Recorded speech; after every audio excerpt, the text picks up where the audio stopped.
Thank you very much. Tonight I'll be speaking about Palestine, Israel, and the U.S. There are many presentations about Israel, some about Palestine, but I feel that there aren't very often ones that really connect all three of those with including the United States. This was scheduled before the latest massacre, so I'll be speaking about my book, but I'll also, of course, be talking about the more recent developments to a degree. We receive a great deal of reporting on Israel-Palestine, especially in the last 2 or 3 weeks. We've been getting more than usual. Some aspects are covered consistently, frequently, and we know about them. For example, Palestinian rockets.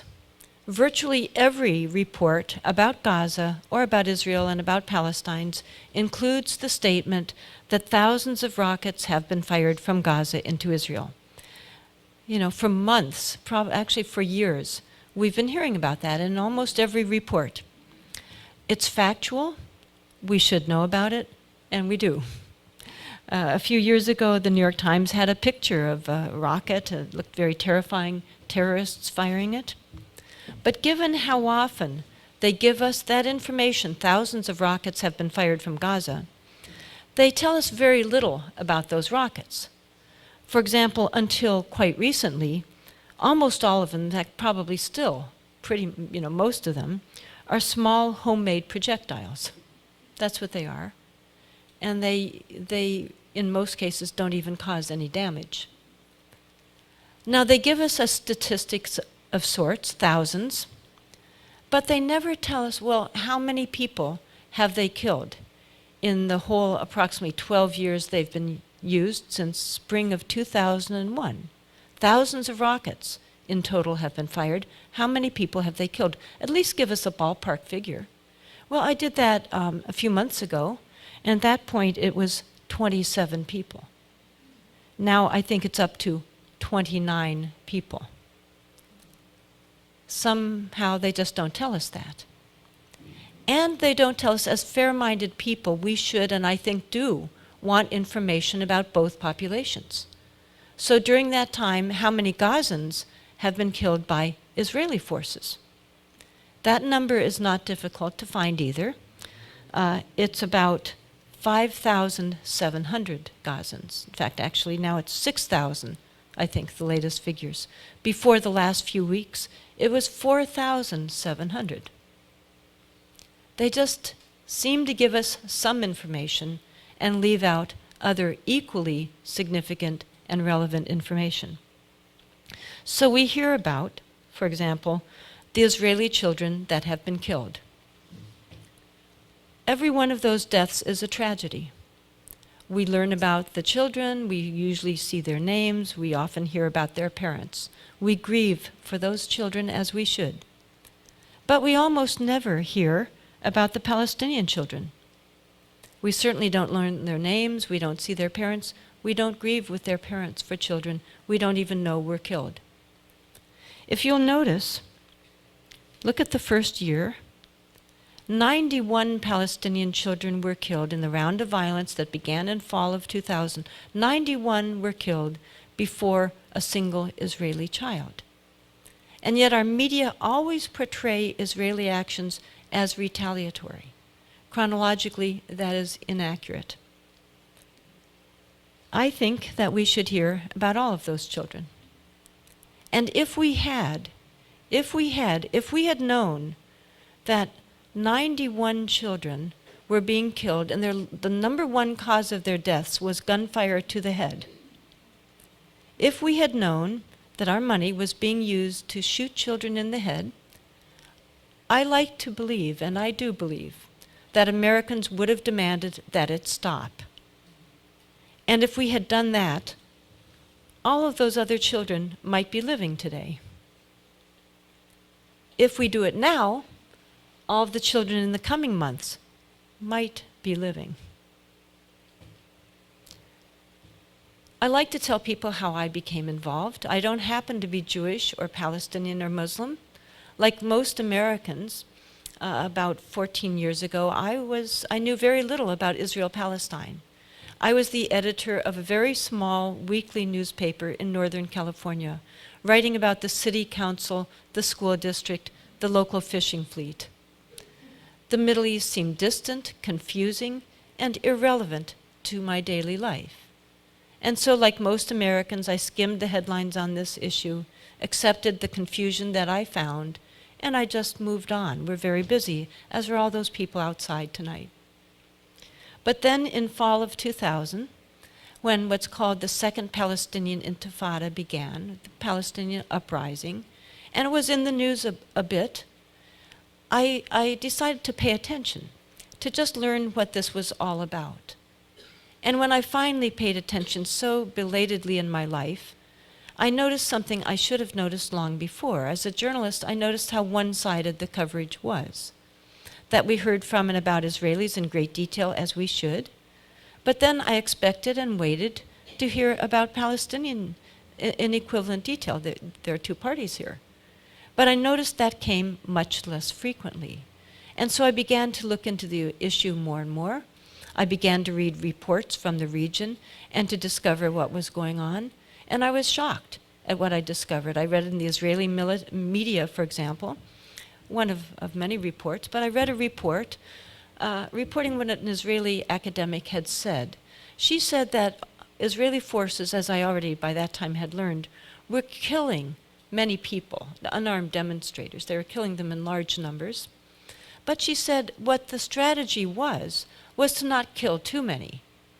Because if you kill too many, there's the chance you will trigger international outrage. So the deaths were not huge, but the injuries were. Because they were injuring large numbers, those would be off the radar. She wrote that they were injuring, I think they had injured 6,000 in the first month. And she wrote, and please remember, this is from an Israeli newspaper that I read this. She wrote that Israeli forces were specifically targeting eyes and kneecaps. So with that kind of information, as well as learning for the first time in my life that we give Israel more of our tax money than any other country on earth, more than all of sub-Saharan Africa put together, that it is approximately $8 million per day. Now it's about to go up to about $10 million per day. I began to think this was the most covered up issue I had ever seen of such profound importance. And so I decided I needed to go and see for myself if what I thought I was beginning to learn was actually true. And so began the most unusual trip I've ever undertaken. Many years before, I had been in the Peace Corps in Afghanistan. In that case, I had a very official support system helping me and guiding me, the Peace Corps. In this case, I was going to be traveling alone, and I had no organization sponsoring or guiding me whatsoever. As I landed on February 7th at 8 p.m., 2001, I experienced a sudden pang of the disquiet I'd been trying to ignore on that very long airline flight. What was it going to be like for me, as a single female American, to wander alone through a largely Muslim land that was in the middle of a violent uprising, and that was at the epicenter, we're continually told, is hostile to Americans in general, and to women in particular? What was it going to be like for me? As I traveled very randomly and haphazardly, I discovered these were two myths about this area that are as widely believed as they are false. People invited me to stay in their homes, which I gladly did. They treated me with respect. Whenever I said I was an American, which is what I always told them, the invariable response on that trip and on my many trips since was welcome. And yet we almost never see this.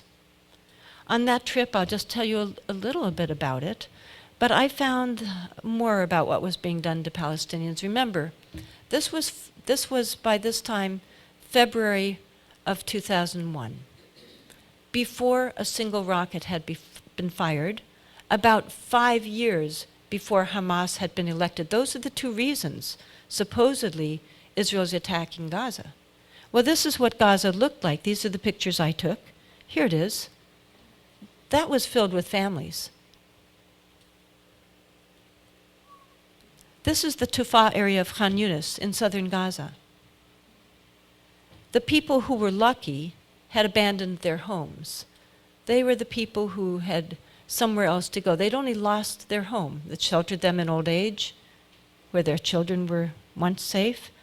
They had somewhere else to go, but many people were still living in those homes. These are all gone now. At one point when I was wandering around this area, there was suddenly Israeli gunfire very nearby. We all ducked and they took me away to a safer area. As I wrote in an email at the time, I at first thought that Israeli gunfire that suddenly occurred was just a coincidence. But then as I thought about it more, I think that was a very naive assessment, because I had occasionally looked over sandbag barricades or peeked out shuttered windows, and I had seen Israeli guard towers overlooking us. And I have no doubt that those Israeli soldiers noticed that a foreigner was wandering around, and I suspect they decided to send her a message. Don't see what we're doing. Don't come to Palestine.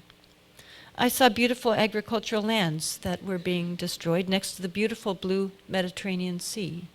I saw a stand of what had been 100-year-old date palms that were flattened. I saw groves of olive trees destroyed, entire crops destroyed, and I remembered thinking, I saw farmers who had farmed there forever, for generation upon generation had farmed there. And I thought, how are they going to feed their children? You know, when your entire orchard is destroyed, your entire farm, all of your crops, how do you feed your children? And this was many years ago, before it got really bad. I saw a people and a land being destroyed with my news money, with my tax money. To me, that's newsworthy. I think as Americans, sometimes we're sort of used to seeing images of third world poverty. I think we're troubled by them, but we tend to think, well, there's so much, what can I do? But that's not what I was seeing. I was seeing intentionally created poverty through the use of American money. And I saw much more. I don't like seeing suffering. I don't like seeing children in pain. But since even by that time, thousands of children had been injured through the use of my tax money, it was my job to see them.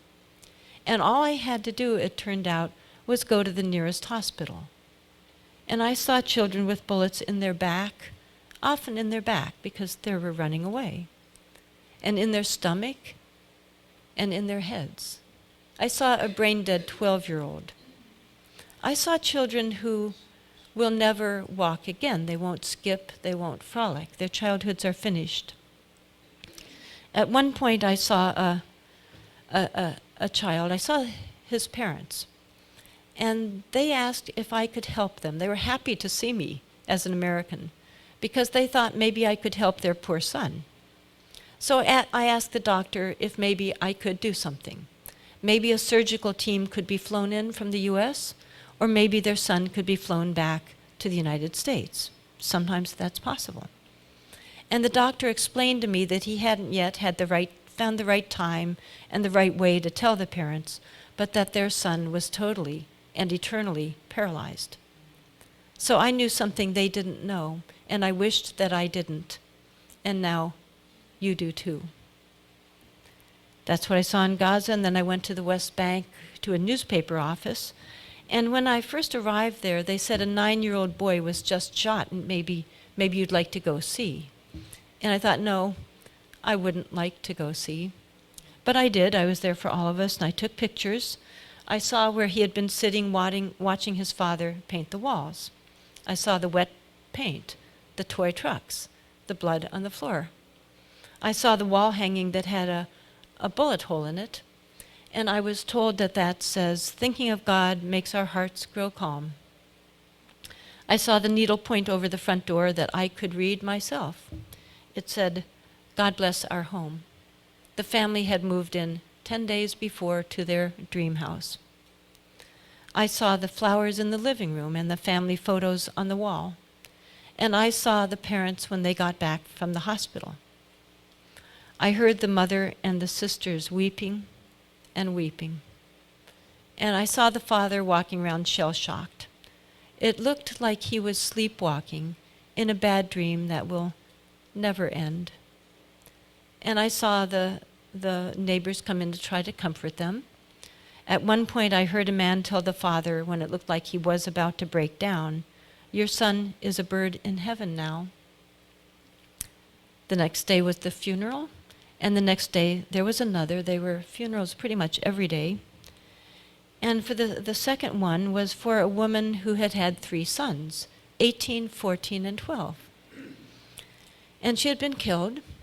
So as I was interviewing people, I suddenly found myself next to a woman who it turned out was the dead woman's neighbor. This woman had gone to college in the U.S. She told me about her friend. She said that just a few days before, her friend had been asking her what it was like to go to college in the U.S. because her 18-year-old son wanted to go to college in the U.S. This woman explained to me, she said, it's every boy's dream in Palestine to go to college in the U.S. But she said, of course he won't go now. He'll stay home to help with his brothers. And since that trip, I've been back other times and seen the wall confiscating more land and the Kafkaesque way that people get out of Bethlehem, if they can get out of Bethlehem. And these are my pictures from the last time I visited Gaza in around 2010. And when I came back from that first trip, I started an organization called If Americans Knew, because I believed, and I still believe, if we all knew what was going on, we would stop funding it and we would end the violence. We especially looked at the media, because the media, I feel, news organizations, this is the most powerful institution in a democracy. This is how everybody around us learns what they think they know about many issues, especially international issues. So we decided to conduct media studies. I like the idea of a statistical study where you choose a category of significance, something that is as immune to subjective bias as possible. We decided to study how the media covered deaths among both populations. Both is the key word. We rarely get that. And we especially decided to look at the first year of that current uprising because first impressions are so powerful. And we did a subcategory of how many children were killed and how those were covered. Because I believe pretty much all of us feel that it is horrible and tragic when a child is killed. We're deeply saddened. It's also extremely newsworthy. So we needed to answer a very sad question: how many children among both populations were killed in that first year? Using an Israeli source, we discovered 28 Israeli children had been killed and 131 Palestinian children. How was this covered by our prime time network news shows, CBS, ABC, NBC? Well, we found that they had covered Israeli children's deaths at rates up to 13 and 14 times greater than they reported on the Palestinian children's deaths. In fact, typically, the media have a pattern of reporting on Palestinian children's deaths so minimally, even though they are so large, that many people have no idea they've been occurring. Another group did a study of National Public Radio. NPR has been accused consistently by Israel partisans as being supposedly pro-Palestinian. They have caused substantial financial damage to some NPR affiliates around the country with that accusation. So Fairness and Accuracy in Reporting decided to look into those accusations and to study NPR's reporting. Their researcher, Seth Ackerman, did an excellent study, and he discovered that, yes, indeed, NPR is very distorted on this issue, but that once again it is in a pro-Israel direction. He gave his study what I feel is a brilliant title. He called it The Illusion of Balance, because NPR, he counted up, had covered almost the same number of Israeli children's deaths as Palestinian children's deaths, making it seem to many listeners this was a reliable, unbiased source of information. balanced information. In reality, that was not balanced. That was huge distortion. In fact, I would suggest it was manipulation, in which you report a very large proportion, almost all, of one population's deaths, and very few of the others. We've also looked at daily newspapers. This is just a very typical daily newspaper from Silicon Valley, near Stanford University, the San Jose Mercury News. In this case, we looked at front page headlines. Many people are so busy that might be all you'll look at for that day, but at least you're keeping up with the important news of the day, the big front page news of the day. And again, to study those, we needed to baseline how many people of both populations were killed. We discovered that, as always, in every period of time, it's far more Palestinians that had been killed during that period. 121 Israelis, at least 384 Palestinians.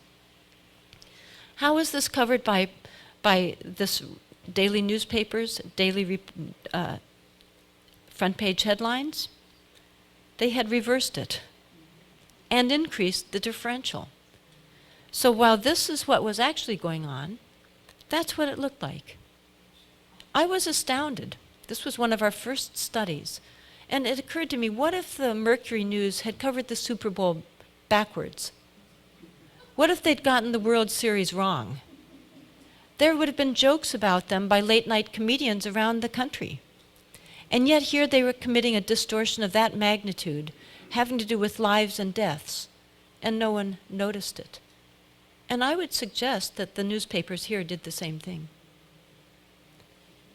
Often, throughout the past 12 or 13 years, I have seen this phrase, as perhaps many of you have noticed, that almost any time Israelis suffer something, are killed, or there's an attack, a successful attack on Israel, it's portrayed as a period of calm, has just been shattered by Palestinian violence.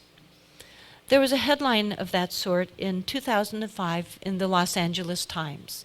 I was living in LA at that time, and I saw this headline and this news story on their website in early evening, long before the newspaper had gone to press. So I tried to call the foreign desk with a correction so that they wouldn't publish something that was wrong. And I told them that during what they were calling a period of calm, 170 Palestinian men, women, and children had been killed. And that during a period they said was calm, 379 Palestinian men, women, and children had been injured. Their response was, "We said relative calm." And they hung up the phone. And they didn't change a single word in their news story or add a single piece of this information. There are so many omissions that I could go on all night with these, but I'll do just one more. This is a very different one. This one is about the U.S. This one is about something that took place on Capitol Hill in 2003. There was a briefing in the Rayburn House Office building. The chairman of that briefing was a four-star admiral, Admiral Thomas Moorer. He had been chairman of the Joint Chiefs of Staff, a World War II hero, the highest rank a military officer can attain, really, and former chairman of Joint Chiefs of Staff. Also part of the panel was a Rear Admiral, Merlin Starring, who had been in charge of the whole legal department of the U.S. Navy. Also part of their commission was a Marine general. And not just any Marine general, this one was the highest-ranking Medal of Honor recipient in the United States, the highest Medal of Valor an American can win. They announced their findings on Capitol Hill, that Israel had tried to sink a U.S. Navy ship, that they had killed 34 Americans and injured over 170 of them. The decks had been running with blood. That rescue flights to these men had been recalled by order of the Secretary of Defense and the President of the United States. That this incident, in fact, had been ordered covered up by the President of the United States, and that this attack by Israel constituted an act of war against the United States by Israel.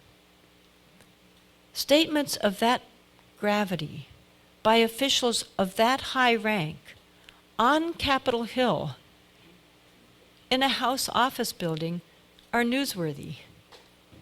And yet, there was nothing about them in the Washington Post, the New York Times, the allegedly patriotic network, Fox News, we may wish to call why they didn't cover it. The only place that covered those statements was the Stars and Stripes newspaper. That's the military newspaper abroad. And it's in detail in the congressional record. There you can read every word. Now let's talk about the recent situation. I'm not up with the most recent since I've been out of touch for a few hours. But let's look at what has gone on in the recent conflicts, beginning, I'd say, over about the last 5 or 6 years. In 2009 to 10, there was a similar bombardment of Gaza, in which at least 1,400 Palestinians were killed, a large majority of them civilians. In fact, over half, I believe, were women and children. And 9 Israelis were killed. Then in 2012, we had a much smaller massacre, in which this number actually turned out to be larger because a number of people died later from their injuries.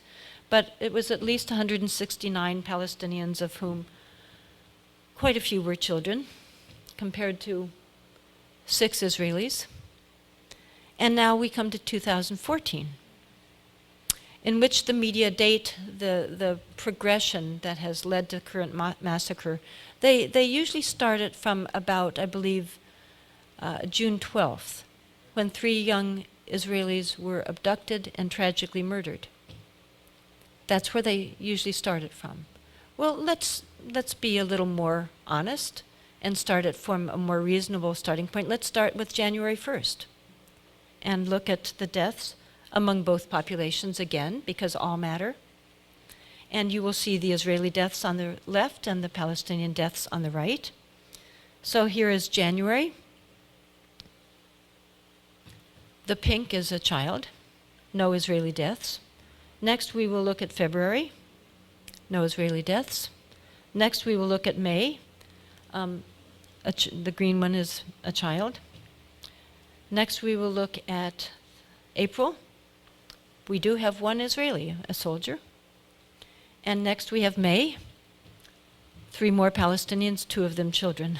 None of this was newsworthy to our media. None of those children, none of that was newsworthy. And what about abductions? They were very concerned about 3 Israelis abducted. Well, during this time, January 1st through May 31st, Israeli forces had abducted 2,300 Palestinians, quite a few children among them. But that wasn't newsworthy. Now we look at June, and there we see those 3. And then we look at then we have the chart, this one that I have here, up through July 21st, I think it was. And those are the numbers. This is what we're not getting. We get such filtered coverage with so many omissions of one sort. When I began to look into this and wake up to this late in my life, I wondered much more. How did this all begin? What's going on? What's Israel-Palestine about? Who really did initiate the violence? You know, we've seen from January 1st, we've seen going back to going back to 2000, 2001. Where and how did this all start? And how did the U.S. get such a uniquely special relationship with a tiny country without resources? How did this happen? Well, one of the first things I learned was that when I was born, there was no Israel. So where did this come from? Well, what I discovered was that there was a movement that began over a century ago and began operating in Europe and in the United States. It was and is a political movement that has profoundly and negatively impacted our country. It has tragically impacted the Middle East, and it has dangerously impacted the entire world. And yet most of us, I think, have never heard of it and could certainly not define it. It's political Zionism. This was a movement to create a Jewish state in Palestine. It began in the late 1800s. Well, let us look at Palestine in the late 1800s. It was what we largely think of now as a somewhat multicultural land, in that it was about 80% Muslim, about 15% Christian, and about 5% Jewish, all living together quite successfully. There are mosques, synagogues, churches throughout Palestine, throughout the Middle East, and throughout North Africa. These populations had been living without conflict for centuries. But this movement was created largely in Israel, largely in Europe, and then taken up at the same time in the US, to create a Jewish state on land that was already inhabited, in which 95% were not Jewish. Therefore, this would involve, and this was known by the leadership, even though many followers didn't know it, this would mean that 95% of those people were going to be dispossessed by money, if possible, by force, if necessary. This was written in Zionist journals early on. Now, my book and my talk concentrates on the U.S. aspect of all of this. What surprised me in my research is how early and how active this movement was in the United States, a movement I'd never heard of, although I was born here, and my parents were born here, and some ancestors go back to the beginning. It turns out that this was a very significant movement long before my parents were born. And then by 1910, there were already 20,000 Zionists in the U.S. They included lawyers, professors, and businessmen. It was already in 1910 a movement to which congressmen listened. Then in 1912, we had a very significant development. A prominent lawyer named Louis Brandeis became a Zionist. Brandeis not only didn't just become a Zionist, within about 2 years, he then became the head of World Zionism. This was public. It's not some secret knowledge, it's just that most of us don't know it. And then within a few years, he was also a Supreme Court justice, named by Woodrow Wilson. When you're a Supreme Court justice, you're supposed to resign your various board memberships and affiliations, because you're supposed to not have any conflict of interest but be neutral. So he did resign his leadership of World Zionism, but in reality he continued it. He would receive reports in his Supreme Court chambers by his loyal lieutenants, and then he would give them directives to go out and to follow in work for Zionism. And this is mentioned in a number of very reliable books. If you get my book, you'll see that my book is over half footnotes. It's all cited. By the way, one of his loyal lieutenants also went on to become a very prominent Supreme Court justice, Felix Frankfurter. So I'd read that. That to me was shocking right there. But then I discovered something more. So I'll give you my citations for this next information so you can evaluate whether you find it reliable or not. The way I did my research is I would read books, then I would look at their footnotes to see where they had gotten that information. Then I would often get those books and read those footnotes, and then order those books and read those footnotes, and on and on. So one of the books that I read was really a fairly well-known one, Israel in the Mind of America, published by a very mainstream establishment publisher, and the author was a very mainstream author. He had been diplomatic correspondent for the New York Times, he had been at Harvard, he had written a number of well-regarded, very establishment nonfiction books. Well, in this book, he had a few pages in which he told about a secret Zionist society that had operated in the United States, of which Louis Brandeis, while a Supreme Court justice, had been a leader. So I looked at where he got that information, and I went to that source. It turned out to be from a scholarly journal called the American Jewish Historical Quarterly, a very respected journal. So then I looked at the author. Well, is this a reliable author? Who wrote this very, to me, explosive information? And turned out to be a well-regarded Israeli historian at a mainstream Israeli university. She had written an article in 1975 called The Parashim, a secret episode in American Zionist history. And she told about what this was, an elitist secret society. The word meant Pharisees and separate. They would go around the country and influence people to push this Zionist agenda. By the way, at this time, the Jewish population were not Zionists at all. The large majority were not Zionists. Many were opposed to Zionism. This was a very fringe element to a certain regard. Then in this secret society, they even had a secret induction ceremony, so that when somebody joined this society, and their membership included professors and recent Harvard graduates and doctors, significant people around the country were sometimes members.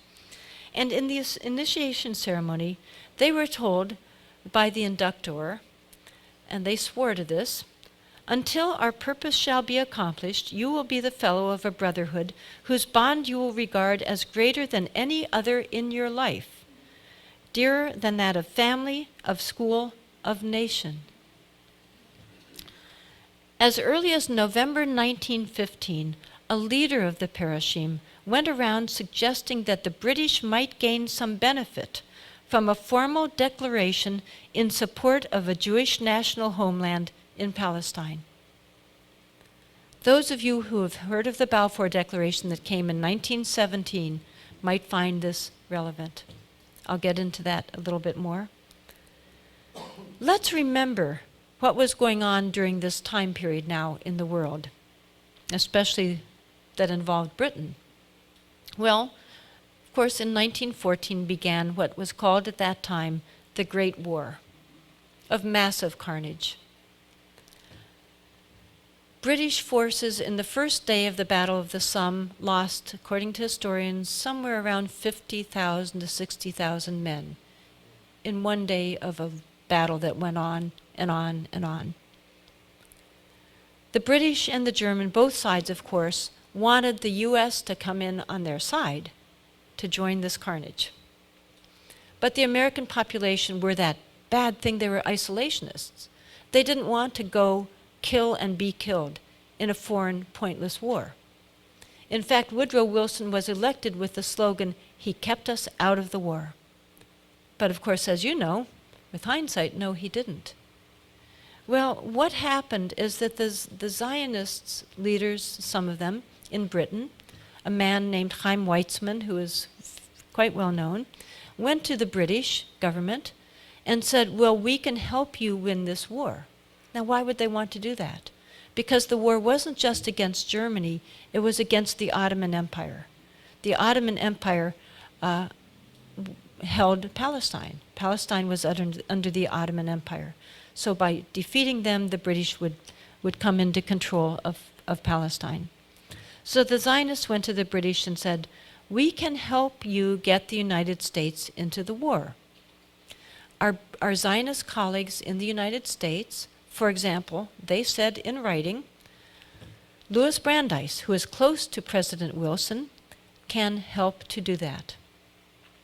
In exchange for that, the British did issue a declaration that was quite significant, mild as it may sound. It was really considered a gentleman's agreement. This is written about in a number of books. Just most of us don't know this about our own history. So the Balfour Declaration was basically a promise that the British would help to facilitate the Zionist objective of creating a Jewish state in Palestine. After the British, of course, did win, then at the Paris peace talks, the Zionists pushed this wording into the mandate in which Britain took charge of. Then jumping ahead to some of the American aspects again, then we find during the 30s and the 40s, in Palestine itself, there were the violence increased. Naturally, when there was colonization beginning around the turn of the century to a land with the intention of pushing out the land, the indigenous population at some point is going to wake up, and there will be violence. That had happened in the early 20s, and again in 1929. There was violence between the two populations. Then as now, the large number of those killed were the Palestinians. So as the violence increased, there were some terrorist organizations created in Palestine by the Zionists. One of them led by two of them led by future Israeli prime ministers.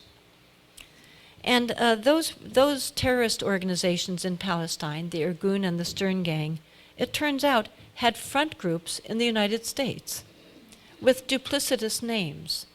And they were funneling massive amounts of money and weaponry to these terror groups in Palestine.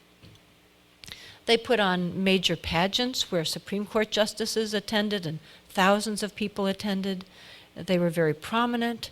One of them was led by a man named Peter Bergson, people thought. His real name was Hillel Cook. He was the operative for the Irgun.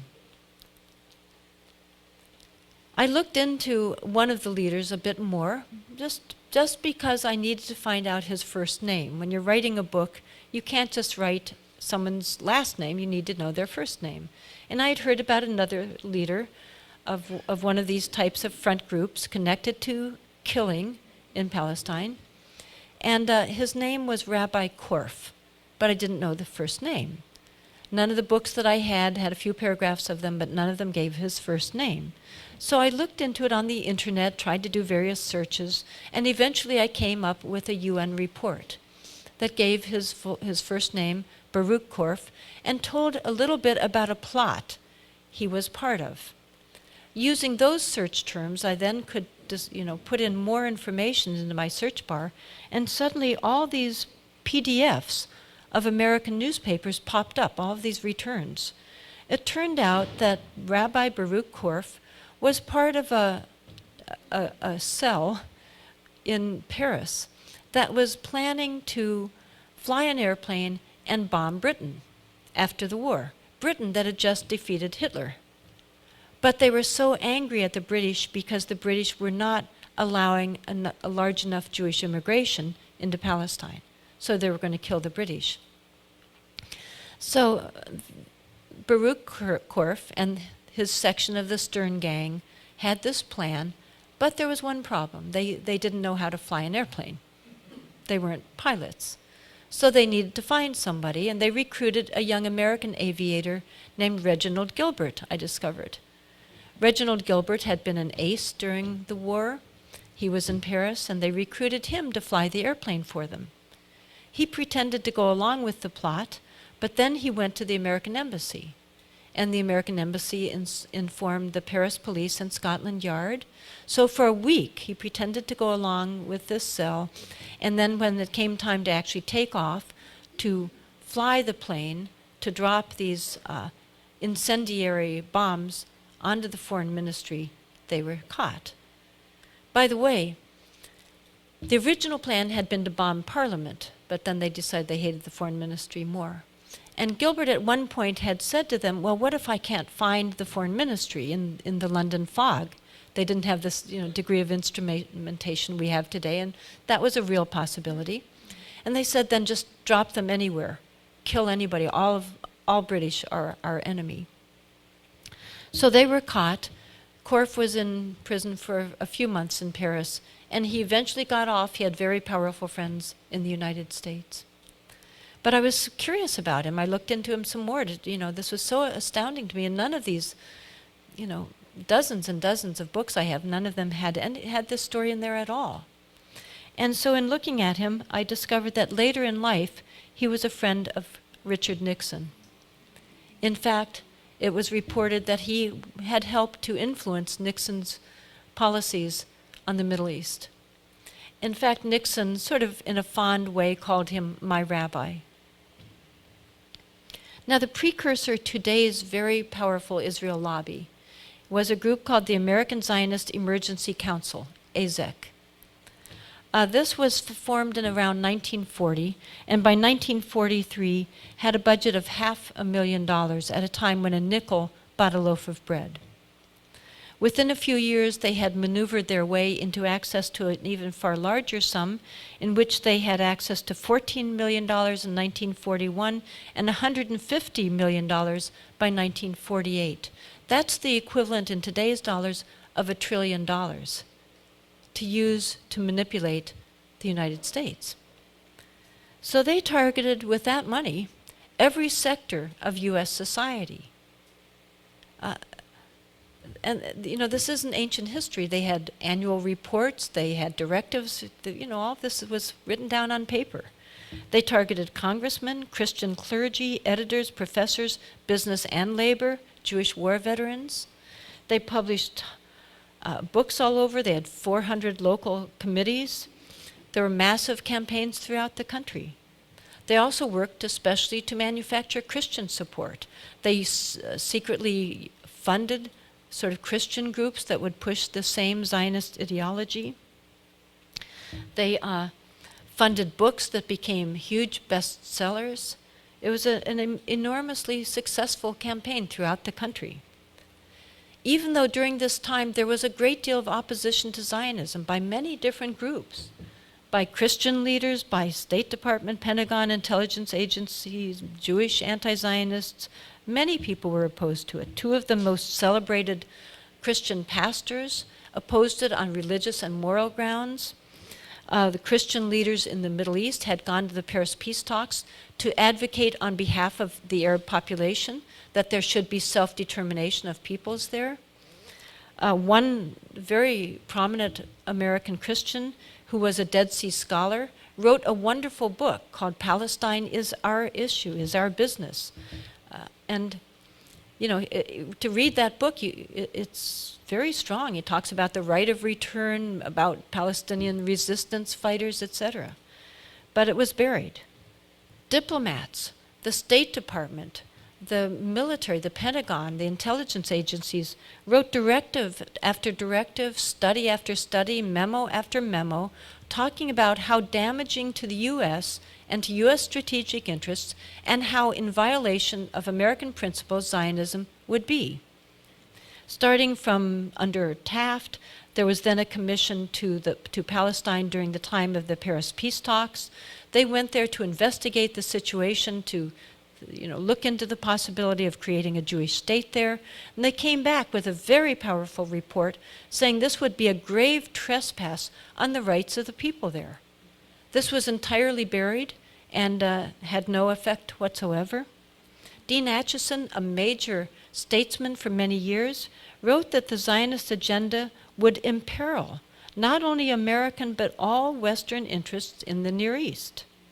The CIA wrote that they were pursuing objectives that would endanger the strategic interests of the Western powers in the Near and Middle East. There's so much evidence of this. Some people debate about whether the lobby is powerful. It's been powerful since the beginning, and the evidence is all there. It's just buried.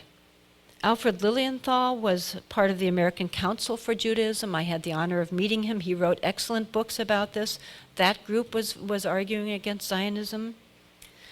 And part of what they were arguing in the State Department was that there would be massive bloodshed and chaos if this was pushed through.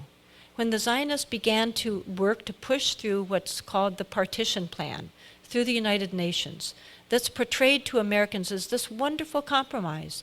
Palestinians just, ignored this wonderful opportunity that Palestinians pushed through. Well, they knew, and the State Department were saying this would be a disaster if this gets pushed through. The idea was that Palestine, half of it would be given to a Jewish state. Even though these were mostly recently arrived and had originally only been 5% of the population. And even after decades of immigration, were 30% of the population. And this plan wasn't actually half. The plan was that they would get 55% of Palestine approximately, and the Palestinians would get about 45% of their own land. Now, I know what the Americans would say if the UN did that to us, But this is portrayed with, oh, those foolish Palestinians not accepting that. And by the way, many people are under the illusion that Israel bought up all that land. That's what's been told, and that was the attempt. And they did increase Jewish ownership about over, from what was originally about 1%, because it was so an urban population, to at most 8%. Most historians said they owned about 5 to 6%. So a group that owned 8% under this plan was getting 55%, a good deal for them. No wonder they said they would go along with it, and secretly in their journal said it's the first step, then we will get it all. But rather than bringing peace, which was what the UN was charged with, instead of bringing peace, it did the opposite.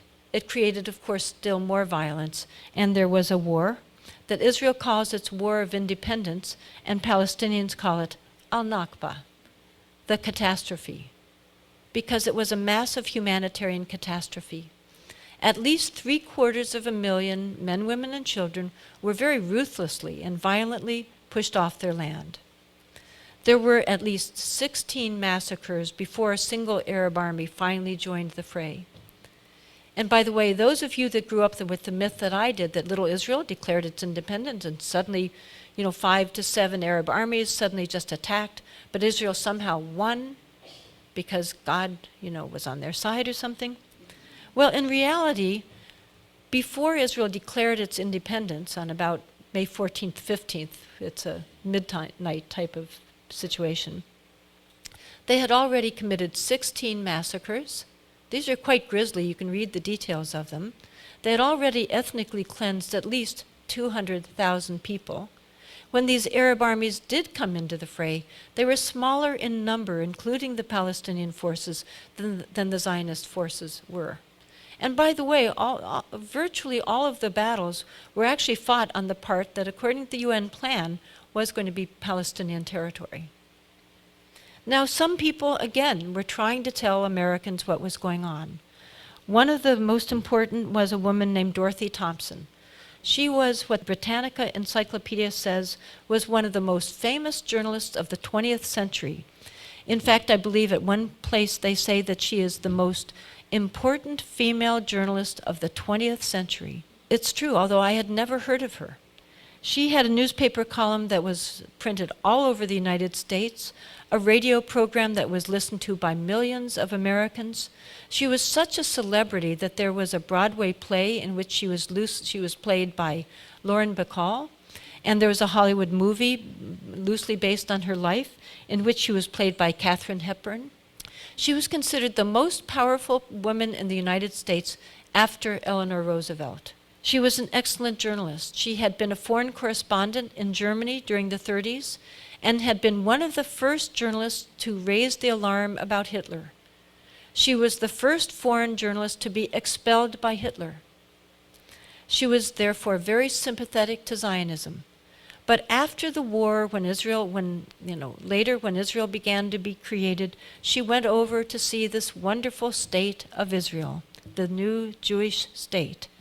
And when she got there, she saw hundreds of thousands of Palestinian refugees living in squalor, dying in large numbers every day. And she began to write of them, to tell about them, to speak about them. She even eventually made a documentary about them. And for telling about these people, for writing about these people, she lost her newspaper column, she lost her radio program, she lost her fame, and she was erased from history.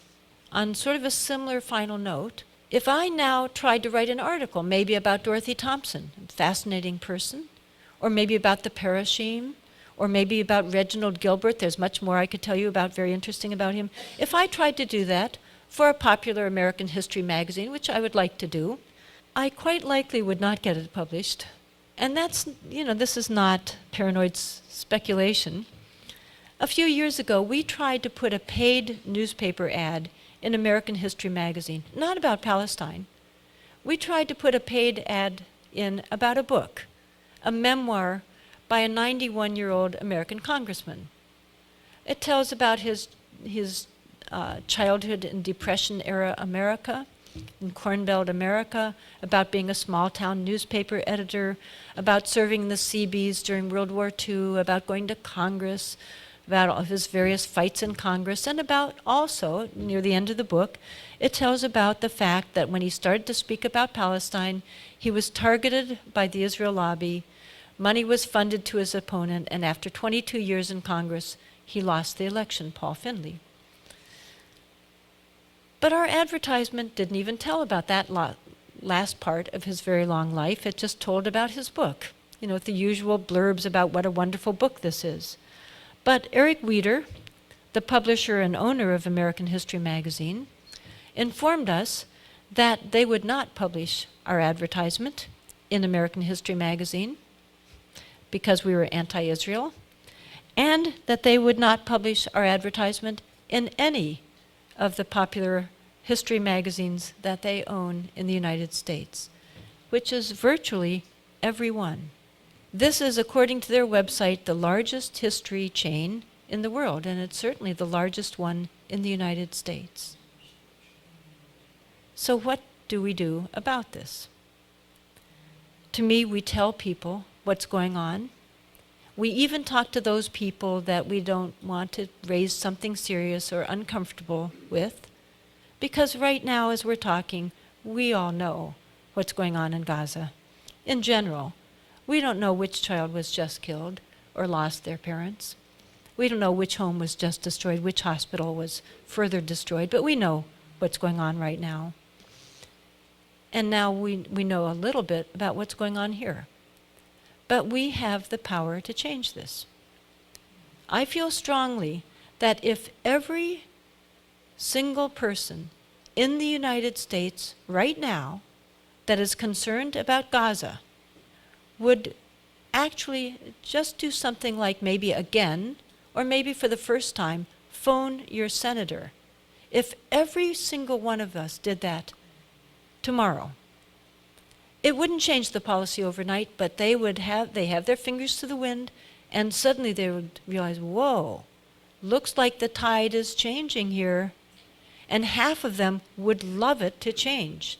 They don't like being AIPAC puppets. Now, some of them are ideological Zionists. That's the reality. But according to a congressman that I talked to a few years ago, he said over half in Congress know what they are doing is wrong, but they're afraid of the Israel lobby. In other cases, Congress people have privately told individuals, you need to make me do this. You need to create the grassroots movement so that I can do it. If everyone in America did that, it would begin the impact that would bring change. Thank you very much.